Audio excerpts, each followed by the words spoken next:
Welcome to another Pint with Seaniebee, coming to you from sunny Cannes in the south of France. We're in a bar called Jane's Bar, which is just off the Croisette. We've got a very interesting guest here who I'm hoping is going to tell us all about what's going to happen in the future. He's one of the top digital specialists for the past 3 decades he's been working. And he's my first Swedish guest on the podcast, would you believe? Amazing. I'm very pleased to welcome Anders Wahlquist. Did I get your name right? You got it. Nearly you got it right. Yeah. With a nice Irish touch to it. Yeah. So Anders works for a company called Be Real, which actually, believe it or not, was set up. I was just doing some research last night in 1999. Yes. Which freaked me out because that was almost before the internet existed. So were you some sort of seer that you were able to predict what was coming? We set it up in Sweden, Stockholm, where we are from, and I guess that the internet was pretty widespread there, which was to our advantage. So. Right. Obviously 7 years after Netscape browser and www was set off, and there were programs in Sweden to make sure that every kid had a computer in school and so on, so people actually used the internet in a way that many countries did a couple of years later. So maybe we saw tendencies to what would happen very early on. I mean, it's something to do with Sweden, right? Because I mean, one of my big bugbears in the world is that countries don't look to the Scandinavian countries of Denmark, Sweden, Norway, even Iceland, the way they handle their collapse. They're socially run countries. You pay very high taxes, but people have great lifestyles, and it's a good example of socialism working. Would you say? Yes, I think so. I mean, coming from Sweden, you wouldn't think while there that it's a socialistic country. No, but thinking about it, how much of the GDP that is actually run by the state and how much is secured by the state. Yes, it is. What part of Sweden were you brought up in? I was brought up in the south, in the middle of the very dark pine tree forests. That is where every farmer has to fight a lot for the land, because you have the forest and you have lots and lots and lots of stone in the ground. Right, like Ireland. Like Ireland, probably. Yeah. In Ireland, they used to take the stones out of the and then make the walls with the stones. Is that exactly what you did? The same thing? Yeah, exactly the same thing. And it's a stingy part of Sweden too. So we're known as being very stingy because you can't grow so much there. So were your parents farmers? No, they were not. They were teachers. Probably the only ones that didn't work for IKEA, the furniture giant that was also born to the same little village. It's called Älmhult. Älmhult, yeah. And what was it like for you growing up there?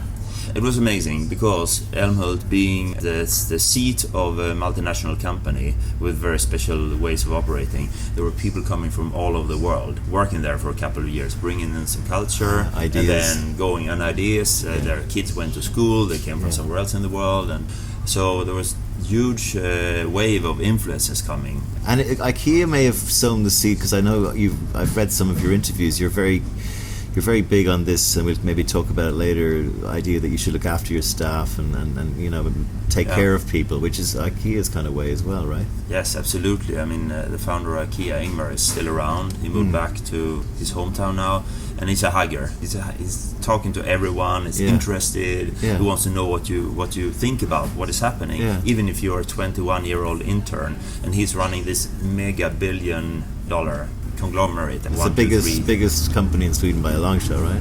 Yes. Yeah. So were your parents teaching you in school? Luckily not. No. It's very awkward. Were you always bright? Were you always an ideas guy when you were young? I was always an ideas guy who came up with the games, party ideas, and I traded with records. I was heavily into music, and I was DJing all the time, and I connected people and so on. So, yes. Did you go to college? I did, yes. I studied marketing and business administration on the marketing communications. And then there was this story about some guy, you started working with some famous business guy in Sweden. I had luck. I didn't know at all. I went out of school, I didn't think that I learned anything. Yeah. I mean, it's all natural what you learn when you study business. So I started to apply for the toughest jobs you can find in Sweden, and that was one of the mythical job where you work with this really cool, glamorous, super intelligent founder of a media company. so he had an intern or an assistant working with him for a year. Right. And then if he didn't like you, you were kicked out, and then he paid for you to go to Harvard or something. And I really wanted to go to an American MBA. Wow. It's obviously a good thing. How did you get that? The job, I don't know. I was probably lucky. I sent my application by email. Right. And I think I was one of the very few that did that. So they had 2,000-3,000 applications, and I don't think that many came by email. It was totally new to communicate business-wise with email. Yeah. So what did he teach you?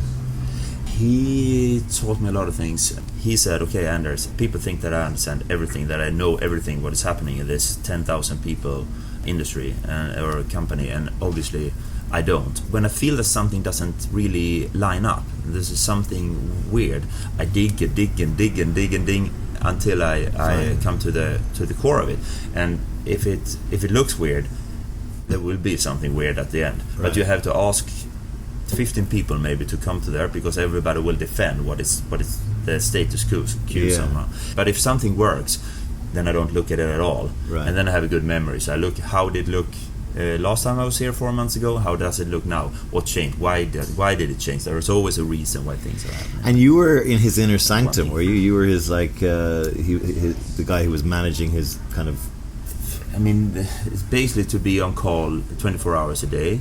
I was working in Sweden. He was traveling all the time, but so he could call from any time zone, and it could be commenting on what was happening in the news, just for him to get some feedback on and some second thoughts of what was happening. Very, very diverse. But the interesting thing was he's dead now, unfortunately. Died way too young. That he was a Renaissance man, so he could go into very small details in design and in furniture, culture, music, business for sure, finance, everything.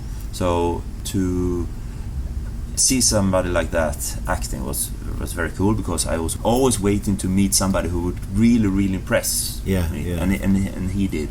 But also that he was very personal. So he ran this 10,000 people company as it was his own, which he was very much critiqued for, but he did it with such a knowledge and feeling, so it really worked.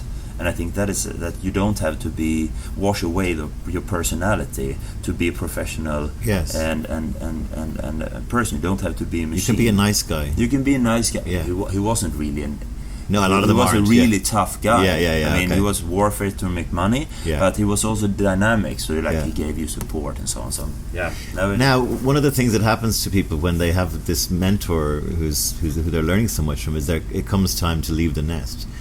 How did you end that relationship, and why did you end it? I ran his microbrewery, set up the first microbrewery in Sweden. And I wanted to be kicked out to go to school. Yeah. And saw that it's a saying to live close to the Caesar is like sleeping with a tiger. You can be eaten up at any point. Correct. So I realized it will not last forever, probably. Yeah. But he really wanted me to stay, so I took care of his pet project, which was a nightclub 24 hours a day, which he wanted to be like the Rock Bar in New York City, where he loved to be. Then it was a microbrewery, the first one in Sweden, which was basically impossible to do because you had a monopoly for making alcohol and for selling alcohol. But he pushed that through. What happened then when you'd done this nightclub and the microbrewery, were you getting itchy feet yourself, or what was the spark that caused you maybe to go into advertising or the digital space? I was always focusing on the brand side of things and how to position, and I loved working with really clever marketing and advertising consultants that we had then. Right. So tell me then what happened when you got into setting up your business yourself, and why? So we had clubs in this nightclub. So I got to know some of the founding partners that we now started the Be Real company with, right? And I always loved their way of doing business, because they were always super focused and to get to their goals, but in a very good way of getting friends in and playing it straight with people. And they had a production company. So we were always in contact. And when I had started this other brewery and it worked all right, we saw whatever was happening on the internet, and we had the idea of combining the storytelling that they were doing commercials and very fast-paced youth TV content with what was happening on the web, where companies like Razorfish and Icon Media Lab was around there, Lost Boys, which is now LBI, and some, they boomed at that point, 1999, and then they just went straight into the wall at 2000. And we started there end of 1999 just to have fun and do something differently with really, really great people that I love to work with.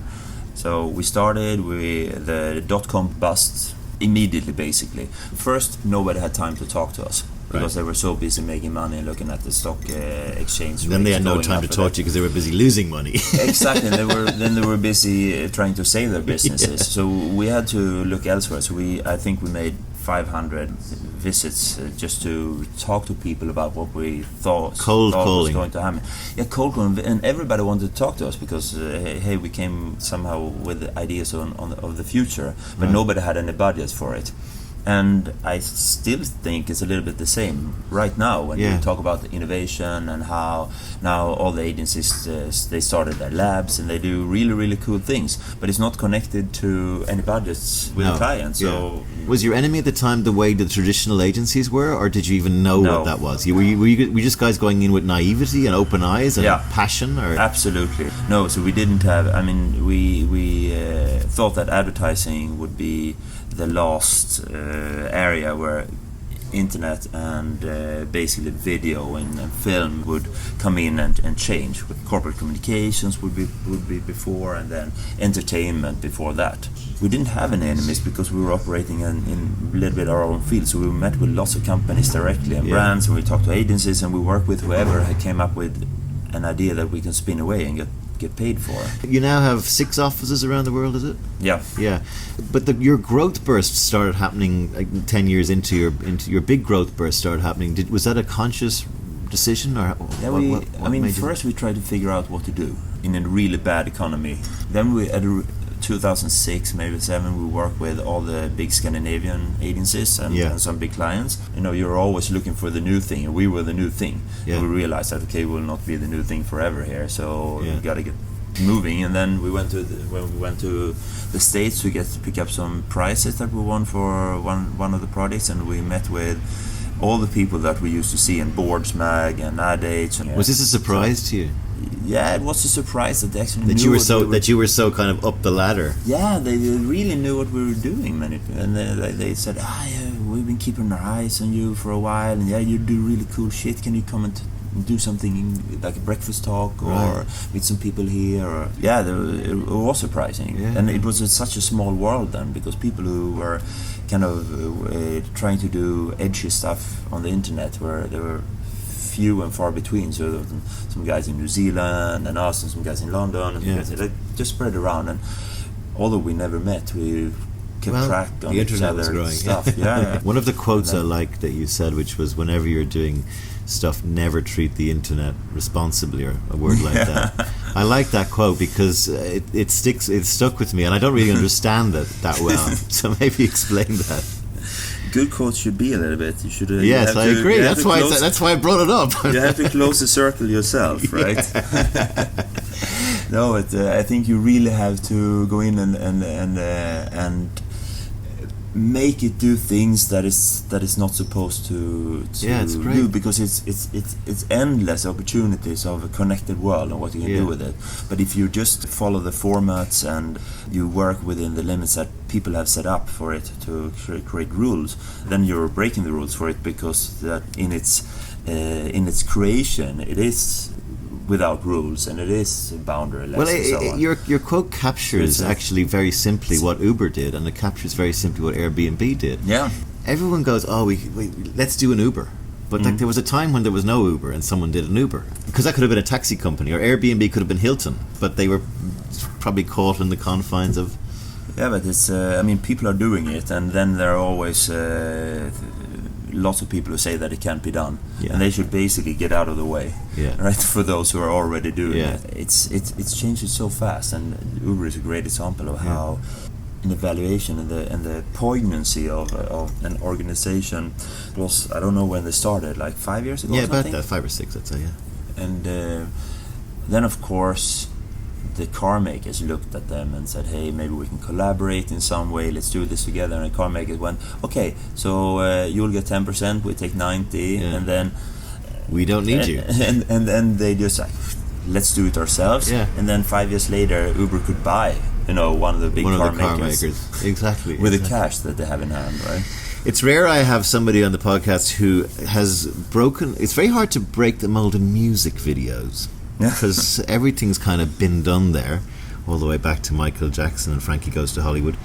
But Be Real did a breakthrough video spot for Arcade Fire, the Wilderness Project. Why don't you tell me about that? So first, there were a lot of people included. Chris Milk, Aaron Coblin... The band itself. Sorry? The band itself, yeah, absolutely. No, but we had a part of getting everything together on the internet. So that was a really, really good collaboration. But basically, it came out as a small idea from Google for promoting the Chrome browser when it was released. And we had done some work before. There was no money in it. And then 2 people at Be Real said, no, we can't do it. It will not give us enough. We will not earn enough money on it. Then we started looking at it and shit, this is going to be really, really, really cool. And we can push the boundaries of what has been done in this field before. And so it was a day and night from the team in New York for I think 2 or 3 months. So the videos we used to wait. Yeah. Explain. So basically, what it is, it's a guy running. Yeah. But the guy is running in your neighborhood if you put in where you come from. Yeah, is that it's right? about going back to childhood when everything was much clearer, right? So the idea is that you give your address in, and then the video is playing out and being instantly created based on Google Maps and Google Earth data. And it's all rendered together into one consecutive movie that is personalized for you. It taps into what we wanted to create with internet experiences when we started, was to make internet emotional. Yeah. Because it was not emotional at all. It was only technical. And as soon as you watch a TV screen, it gets you somewhere. It's a story being told, and it takes you from somewhere and leaves you somewhere else, and you don't know where it's going. And this was the first time I saw the first demo or the prototype hacked together of We Used to Wait in the Wilderness Downtown. I had goosebumps and I was teary-eyed because it's so emotionally strong. It's like I was applauding. I know. It's funny you mentioned the word goosebumps, because when I was writing creative briefs, that was one of the outtakes I used to put. What do we want people to feel? And I used to say goosebumps. And if you get people to feel goosebumps, you've got something. Yeah, but there's very few technological projects actually touches you that much emotionally. So I want to talk to you mainly as well about your point of view on where all this is going to fucking end. People are talking about the singularity. This is when robots finally become sentient. Stephen Hawking and a lot of people are worried about this, and the fact that it might creep up on us because we're just so capable of allowing that to happen. What's your view on the sort of 25, 30-year look on all this? I actually think that there will be that singularity will happen. Right. Yeah, it's just a matter of time. I think there was an experiment recently where you had a robot or a computer watching videos of chess players, really good chess players, and from not knowing anything about chess, just being set up in a way so it's learning by itself. In 2 days, it beat the grandmaster from nothing. If you can do that, then that is not about programming and making a machine do what you tell it. It is about the machine being very agile and going into fields where the human brain was only operated before. But it will not be. Two questions. One is the theory that we're all in a video game. Yeah. The reason we can't understand infinity is because it's the borders of a program, and we just haven't got enough intelligence yet to work that out. And of course, if we are in a video game, everything's for nothing. War, art, everything's for nothing. It's all bullshit. We might as well become nihilists, like in The Big Lebowski, and just Yeah, but and I mean, where does it end anyway? Yeah. I mean, so far, I mean, we know that it's sure that we will die. Yes. But that might also not be sure. I mean, in 50 or 100 years, what happens if you don't die? I mean, how do you think about breeding children? And which is basically why we're here, to make sure that they're humans when we die. Yeah. But if we don't die, do we think about that? And how do you teach? Yeah. Because I mean, people will keep their knowledge forever, and all the old timers who did everything and knows everything will still be around. Yeah. And there are lots of. It's almost biblical. Yeah. We're here 300 years in the future. We'll be having chips put into us soon. Yeah. Is that good? I mean, everything treated with responsibility is good, and I think that you should never underestimate how people will not do good to you. So I think you should be very, very careful to accept every kind of intrusion into your privacy. And I think that most people who started using internet very early on have already breaking all the rules that you when it comes to how your identity can privacy be used against you. If they can do it, they will do it. So where are the checks and balances? Where is the global corporation that comes to your business every 6 months and monitors what you're doing to make sure you're not becoming an evil Ozymandias type character? There is none. No, there is none. No. Is that a worry? I don't know who would do it. I think ICANN and the way that they are setting up kind of United Nations for the internet, and how, because there are things happening on the internet that no one is responsible for, and people at the end they go to the UN to ask, because there's like that's the ultimate father or mother that you can ask about. Okay, please help us solve this problem. The UN, of course, famous for not solving anything and just talking about it. I mean, so ICANN, who's like the organizer of the internet protocol and the owner of the protocol, is basically they try to solve it. I mean, are you optimistic or pessimistic?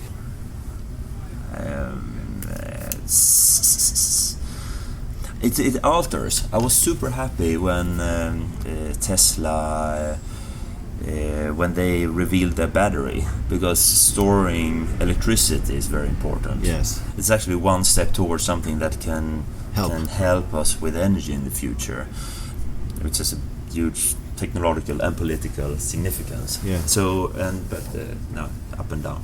If Facebook could come up, they could start a currency. Like in a couple of years, and that would have a huge impact on the way that we're trading and everything. And just by starting to trade services between you and I can trade things. Barter, then barter, but that is like in some countries you pay with your phone credits, right? And that is outside the possibility to control from the central states. Banks. And with Facebook as such a big imprint, so of course a lot of things can happen there. And you just have to hope that people with that kind of power are going in a positive direction. I have to hope. I'm not sure. So you mentioned at the very top of the podcast that you're very involved in the culture, which is, as a CEO, I agree with that. CEOs should be about two things: strategy and culture. How do you keep from the whole adage of the bigger we get, the badder we get? How have you stopped that from happening, to be real? I don't know if we succeeded with it, but we really try hard. So by really trying to hire people that feel like good people, feel like great personalities. They should be great at doing what they're doing, but also like truly nice, good players. It's the biggest problem I had in the app business, just that it turned into this kind of rat race where within big companies people at the same level were encouraged to kind of compete and stuff like that. There was very clear monetary controlling puppet strings rather than creative person controlling, and I think that what's happened is that the people who leave those companies are the people who can. and you're left with people who can't leave you, and you don't attract people. You know, I think that's what's happening to the ad industry right now. And yeah, I think so too. But it's sad, because I think there's a beauty of a really well-run creative entity that takes something from real life and move it into and create its own world, and that conveys a message that then have effects in the real world, and people start to do things and talk about things and buy goods and so on. It's tough to work with in an organization that is so geared towards profitability. But if you are on a stock exchange and then you have to deliver to the market all the time, I just talked to some people working in a very modern media organization that is global. They have weekly calls. The only thing they talk about is numbers and sales and clients, which is probably very smart if you want to sell a lot. Yeah. And I realize we have our calls. They're about ideas. Yeah, but cool projects that we've done, and what we're talking about the clients, and how can we be better at picking up like new technology. We're always super worried about missing out on big stuff. Yeah. I wanted to comment when you said that you're if we had a strategy, that we really have an idea about how the world would be. We have no idea how to get there, and then we're just trying to get in the water and swim, and then adapt and react when things are happening, and take opportunities when they arise. And most of the people, at Be Real, we're 170 people now, are waking up and say, wow, that's a piece of technology now coming up, and then you suddenly realize that something will change, and then you don't really know how it will change, and then you dive in with all you have to understand what is happening, what is not happening. And I think there's always a risk to not understand when something's coming up, and it's a big percentage of fad in it. It's something that is not tangible. It's smoke and mirrors around. Everybody's talking about it. Last question, I'll let you go. What's the one piece of advice you would give to a kid today, a 19-year-old in Sweden or Ireland or America or whatever, who's going, this is all too hard? What would you say to them? Yeah, I don't know. I was talking to a guy that I know who wondered which university he should go to, and I think he's one of those natives that just grew up with everything computerized and cell phones and everything connected all the time, always on the internet. And for him, I don't actually know if he would at this point benefit from going to university. He's so talented, so he just go out and try out things and meet people, and the world is so tangible. You can I mean, 3 people in a basement somewhere can come up with something that is disrupting a whole industry. So I think it's like going after, if you have a passionate interest in something there, if it's music or if it whatever it is, like if it's about maps and geography or city planning or everything, just like dive down and follow what you are interested in, and with the help of the infrastructure and the power, the technological power and the reach you have today, something good will come out of it. And you can always go back and do your MBA somewhere. Do your MBA, or go pick classes that you want to follow at Stanford or wherever you are in the world. It's amazing. Singularity University, maybe. Yeah, it's good to know that as we move towards the singularity, and as we start embedding chips in our brain and fucking ourselves up, that there are some nice people in the digital space who are at least a little bit concerned and hopefully a little bit moral and ethical about it. Anders Wahlquist is one of those. Thank you so much for coming on the show, and the best of luck with your company in the future. Thank you so much. Pleasure.